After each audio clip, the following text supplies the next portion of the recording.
Hello everyone.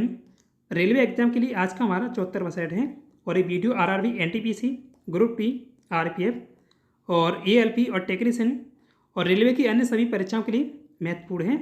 तो चलिए शुरू करते हैं आज के इस वीडियो को। यहाँ पर पहला क्वेश्चन पूछा जा रहा है कि लंगवीर नृत्य किस राज्य का लोक नृत्य है। तो आंसर इसका होगा ऑप्शन नंबर दूसरा, उत्तराखंड का है। लंगवीर नृत्य मुख्य रूप से उत्तराखंड के पुरुषों द्वारा किया जाता है और यह एक स्थान पर स्थित बांस के खंभे का उपयोग करके कलाबाजी के रूप में किया जाता है। भारत का प्रायद्वीपीय पठार पहले किस महाद्वीप का भाग था। तो इसका आंसर है अफ्रीका। देखिए भारत जो है गोंडवाना लैंड का भाग है, लेकिन यहाँ गोंडवाना लैंड ऑप्शन में नहीं दिया है और एसएससी के द्वारा भी ये इसका ऑप्शन दिए गए थे यही वाले, और आंसर भी इसका ये है अफ्रीका। गोंडवाना भूमि एक प्राचीन महाद्वीप था जिसमें वर्तमान में दक्षिण अमेरिका, अफ्रीका, अंटार्कटिका और ऑस्ट्रेलिया और भारतीय उपमहाद्वीप शामिल थे। भारतीय संविधान में शामिल विधि शासन की संकल्पना किस विदेशी संविधान से ली गई है। तो आंसर इसका ऑप्शन नंबर बी है, यूके या ब्रिटेन से। निम्न में से कौन सी ऊष्माशोषी प्रक्रिया है। तो ऊष्माशोषी प्रक्रिया वह होती है जो ऊष्मा को अवशोषित करती है। अभी इसके उदाहरण समझेंगे और इसकी प्रक्रिया भी। तो जो इसका आंसर है ऑप्शन नंबर डी है कि शुष्क बर्फ का ऊर्ध्वपातन और पानी का बाष्पीकरण दोनों हैं। अब ऊष्माशोषी प्रक्रिया या एंडोथर्मिक प्रक्रिया के बारे में जानते हैं। तो एंडोथर्मिक प्रक्रिया एक रासायनिक या भौतिक प्रक्रिया है जो अपने आसपास से गर्मी को अवशोषित करती है, यानी इसे ऊर्जा प्राप्त करने के लिए बाहरी स्रोत से गर्मी की आवश्यकता होती है। इस प्रक्रिया के दौरान पदार्थ का तापमान सामान्यतः घटता है क्योंकि ऊर्जा का प्रभाव पदार्थ में जा रहा होता है। और बात करें उदाहरण के बारे में, तो पानी का बाष्पीकरण या इवापोरेशन ऑफ वाटर। जब पानी उबलता है तो इसे गर्मी की आवश्यकता होती है ताकि वे बाष्प में बदल सकें। और दूसरा एग्जाम्पल है शुष्क बर्फ का ऊर्ध्वपातन। शुष्क बर्फ वास्तव में ठोस कार्बन डाइऑक्साइड यानी CO2 होती है और जब शुष्क बर्फ गर्मी प्राप्त करती है तो यह सीधे ठोस से गैसीय अवस्था में बदल जाती है। तो ये भी एंडोथर्मिक प्रक्रिया के अंतर्गत आती है, यानी ऊष्माशोषी प्रक्रिया है। बांसदा राष्ट्रीय उद्यान या नेशनल पार्क कहाँ स्थित है। तो आंसर इसका ऑप्शन नंबर डी है, गुजरात में। गुजरात के नवसारी जिले में स्थित है ये बांसदा राष्ट्रीय उद्यान। और बात करें राष्ट्रीय उद्यान के बारे में, तो राष्ट्रीय उद्यान एक संरक्षित क्षेत्र है जो देश की जैव विविधता, वनस्पति और वन्य जीवों की सुरक्षा के लिए स्थापित किया जाता है। इन क्षेत्रों को विशेष रूप से प्राकृतिक संसाधनों और पारिस्थितिकी तंत्र की रक्षा के लिए प्रबंधित किया जाता है। राष्ट्रीय उद्यानों में मानवीय गतिविधियां जैसे कि शिकार, वनों की कटाई, खनन पर पाबंदियां होती हैं ताकि पर्यावरणीय संतुलन और प्रजातियों की सुरक्षा सुनिश्चित की जा सके। और वर्तमान में नेशनल पार्क कितने भारत में।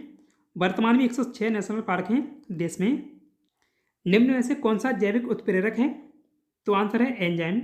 जैविक उत्प्रेरक एक ऐसा पदार्थ होता है जो जैविक प्रक्रियाओं को तेज करता है।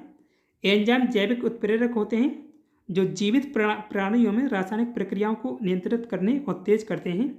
वे प्रोटीन अणु होते हैं और बहुत विशिष्ट होते हैं, केवल विशिष्ट प्रक्रियाओं को ही उत्प्रेरित करते हैं।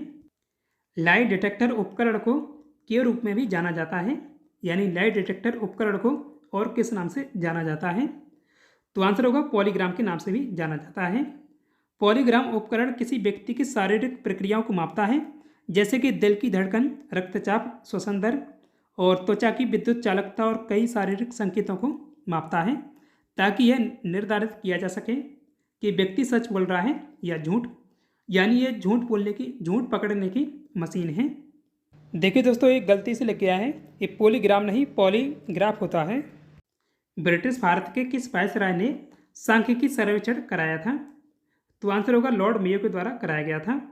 लॉर्ड मेयो ने भारतीय सांख्यिकी सर्वेक्षण और कृषि वाणिज्यिक विभाग की स्थापना की थी। निम्नलिखित में से कौन सा विकल्प सुमेलित नहीं है। तो जो सुमेलित नहीं है वो right answer option number B सही होगा कि साइक्लोट्रॉन छोटे परिणामों वाले चक्रवातों को मापता है। तो छोटे परिणामों वाले चक्रवातों को एनीमोमीटर के द्वारा मापा जाता है। एनीमोमीटर के द्वारा छोटे परिणामों वाले चक्रवातों को मापा जाता है। और साइक्लोट्रॉन एक प्रकार का कण त्वरक है जिसका उपयोग भौतिकी चिकित्सा में उच्च ऊर्जा वाले कणों को उत्पन्न करने के लिए किया जाता है।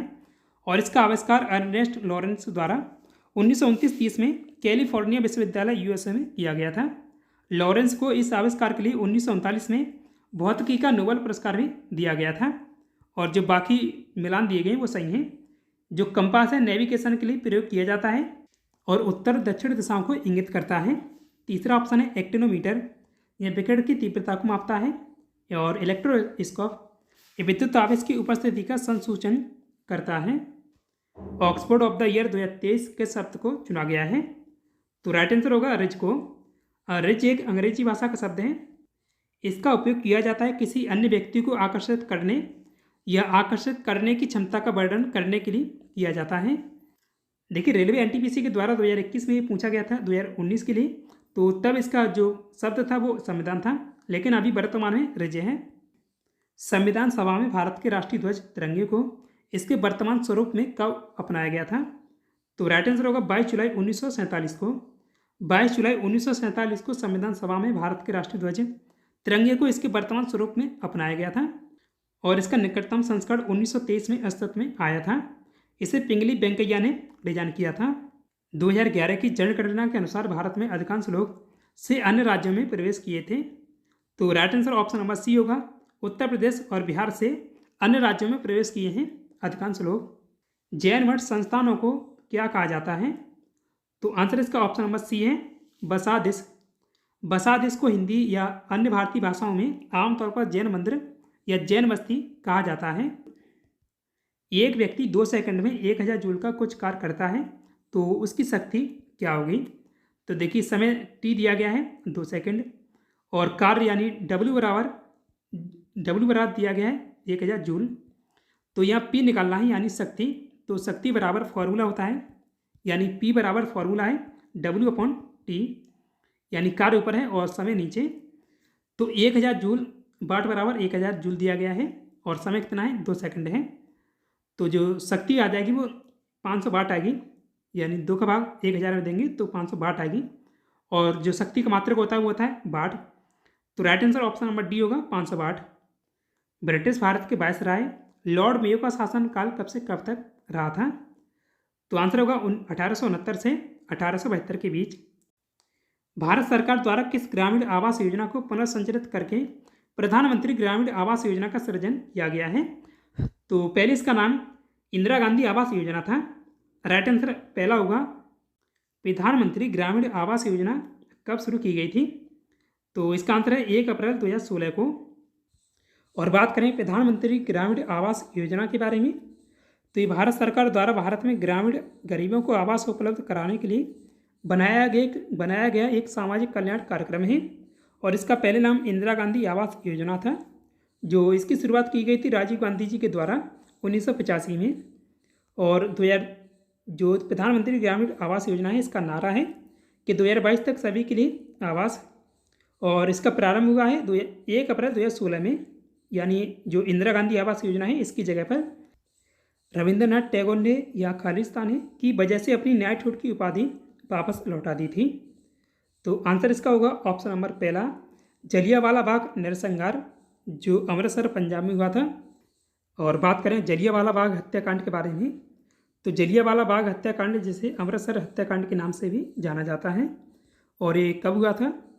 13 अप्रैल 1919 को हुआ था। तो ये डेट याद रखिएगा, काफ़ी पूछी जाती है। रॉलेट एक्ट और स्वतंत्रता समर्थक कार्यकर्ता सैफुद्दीन किचलू और सत्यपाल की गिरफ्तारी के विरोध में वार्षिक बैसाखी मेले के दौरान सैकड़ों लोग जलियांवाला बाग अमृतसर पंजाब में एकत्रित हुए थे। जनरल रेजिनाल्ड डायर ने बिना किसी चेतावनी के वहां एकत्रित भीड़ पर गोली चलाने का आदेश दिया था। आधिकारिक ब्रिटिश रिपोर्टों के अनुसार इस गोलाबारी में 379 लोग मारे गए थे और 1200 से अधिक लोग घायल हुए थे। भारत छोड़ो आंदोलन किस शहर से शुरू हुआ था? तो आंसर इसका ऑप्शन नंबर डी है बम्बई से। और बम्बई का नाम अब मुंबई है और यही ऑप्शन में दिया गया था जब आरआरबी एनटीपीसी के द्वारा पूछा गया था। और करो या मरो का नारा भारत छोड़ो आंदोलन के समय महात्मा गांधी जी के द्वारा दिया गया था। चालू कब हुआ था भारत छोड़ो आंदोलन? 8 अगस्त 1942 को प्रारंभ हुआ था। निम्नलिखित में से कौन सा विकल्प सुमेलित नहीं है? तो आंसर होगा बेस समाज। जो बेस समाज की स्थापना घरेलू नायडू ने नहीं की थी और बेस समाज की स्थापना केशव चंद्र सेन के द्वारा की गई थी। तो आंसर जो पूछा गया है वो सही होगा ऑप्शन नंबर डी। और जो अन्य ऑप्शन है, स्वराज दल की स्थापना CR दास ने की थी। वैज्ञानिक समाज की स्थापना MN रॉय के द्वारा की गई है। और भूदान आंदोलन की शुरुआत विनोबा भावे जी के द्वारा की गई थी। और इम्पोर्टेंट पॉइंट के बारे में बात करें तो घनश्याम नायडू, जिन्हें लोकप्रिय रूप से घरेलू नायडू के नाम से जाना जाता है, भारत के एक प्रमुख स्वतंत्रता सेनानी थे। वे दक्षिण भारत के प्रमुख स्वतंत्रता संग्राम सेनानियों में से एक थे। प्रधानमंत्री ग्रामीण आवास योजना के संबंध में निम्न में से कौन सा कथन सही है? तो राइट आंसर होगा ऑप्शन नंबर डी, उपरोक्त सभी सही हैं।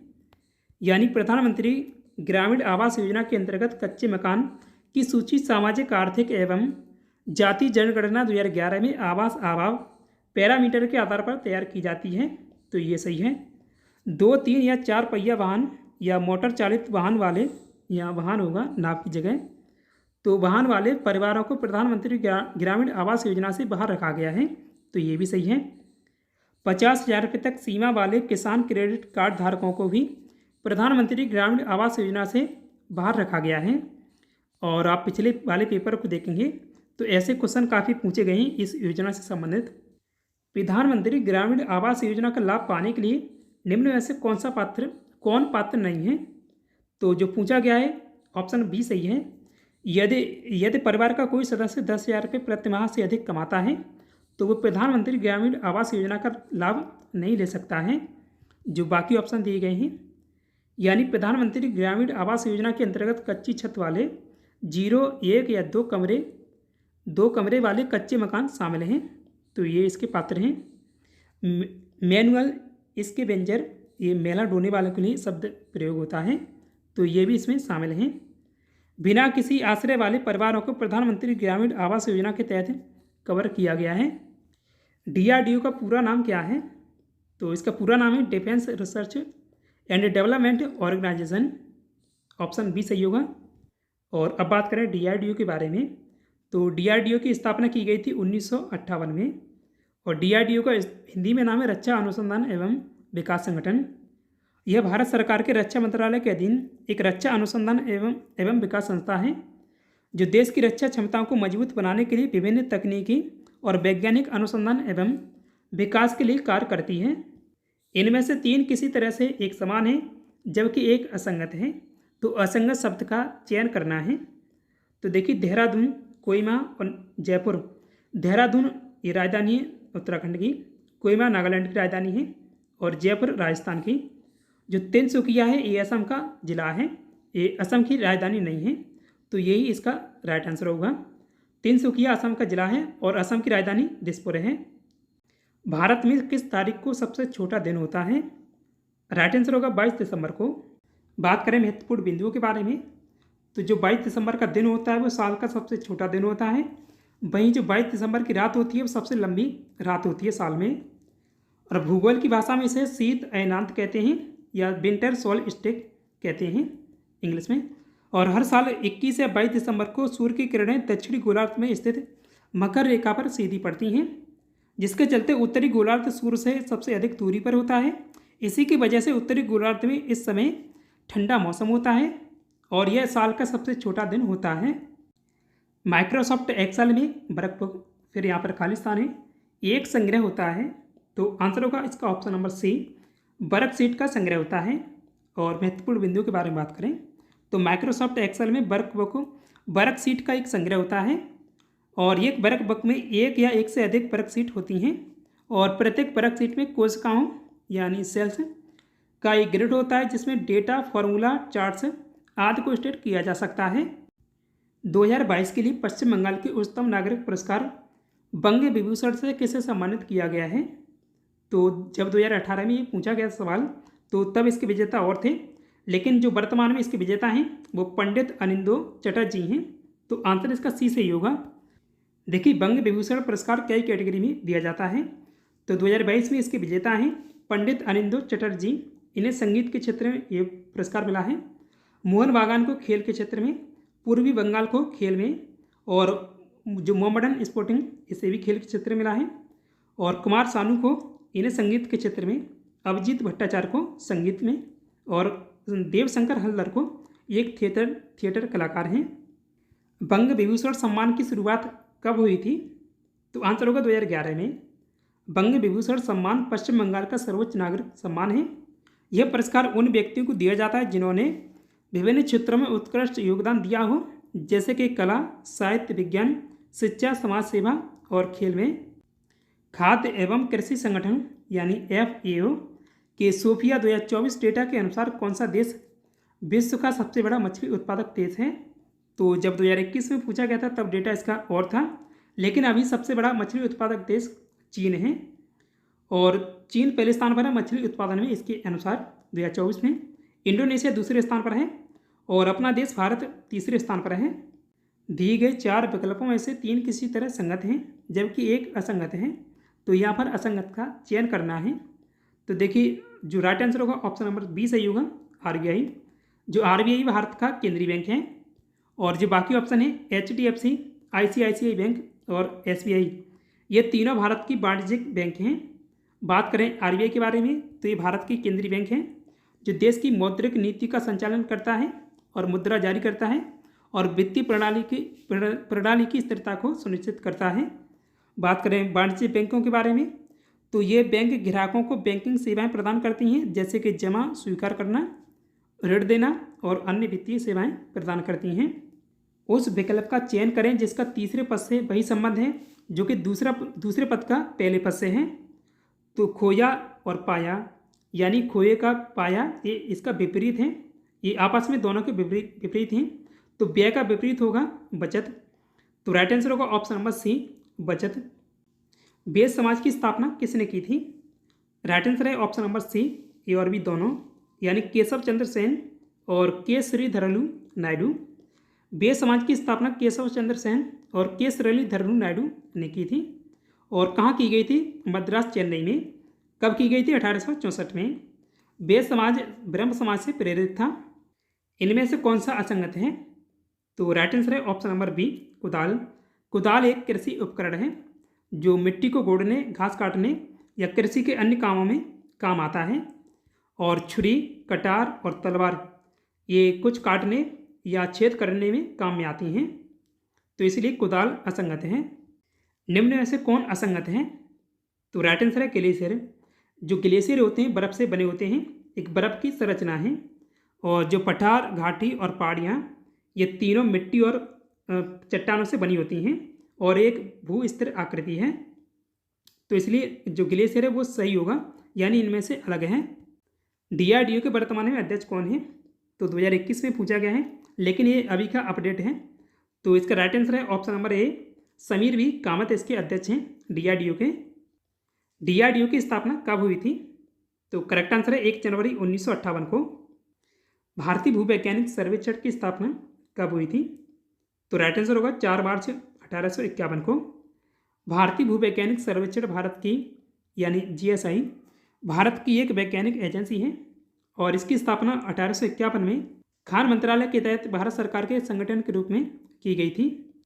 भारतीय भूवैज्ञानिक सर्वेक्षण यानी GSI या जियोग्राफिकल सर्वे ऑफ इंडिया, इसका मुख्यालय कहाँ स्थित है? तो इसका मुख्यालय कोलकाता में है। स्वराज पार्टी के संस्थापक कौन थे? तो राइट आंसर है ऑप्शन नंबर C, A और B दोनों। चित्तरंजन दास और मोतीलाल नेहरू, इन दोनों के द्वारा इसकी स्थापना 1923 में की गई थी और ये समाप्त हो गई थी 1935 में। दलेर मेहंदी मुख्य रूप से किस भारतीय भाषा के पॉप गीतों के लिए प्रसिद्ध हैं? तो आंसर होगा पंजाबी। और दलेर मेहंदी पटना, बिहार से संबंधित हैं।